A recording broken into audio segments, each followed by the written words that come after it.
নমস্কার বন্ধুরা, good morning, শুভ সকাল। আমার আরও একটি শর্ট ভিডিওতে আপনাদের সবাইকে স্বাগত জানাই। তো বন্ধুরা, আমি সকাল সকাল চলে এসেছি বেগুন খেতে। আর এখনও কুয়াশা ছাড়েনি, বেগুন গাছে জল, আমি ভিজে যাচ্ছি। আর বেগুন খেতে এসে আমি বেগুন তুলছি। বেগুন আমাদের ধরেছে, অলরেডি খাওয়াও শুরু হয়ে গেছে, তেমন বিক্রি হয়নি, কিন্তু কিছু কিছু করে খাচ্ছি প্রতিদিন। তো আজকে ভাবলাম কিছুটা তুলি, তো চলুন আপনাদের দেখাই। তো চলুন, এই যে দেখুন, এই যে দেখতে পাচ্ছেন, এই যে ব্যাগের ভিতরে বেগুনগুলো দেখুন, দেখতে পাচ্ছেন, এই যে দেখুন, এদিক দিয়ে আছে, দেখুন, এই যে দেখতে পাচ্ছেন বন্ধুরা, গাছে বেগুন ধরে আছে। এই যে এই গাছে আছে, ওই যে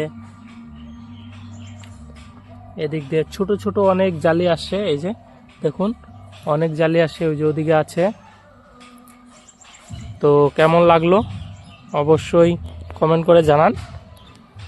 আর ভালো লাগলে লাইক করে দিন, শেয়ার করে দিন, চ্যানেলটিকে সাবস্ক্রাইব করে দিন। তো বন্ধুরা, দেখা হচ্ছে পরের শর্ট ভিডিওতে। তো টাটা, বাই বাই।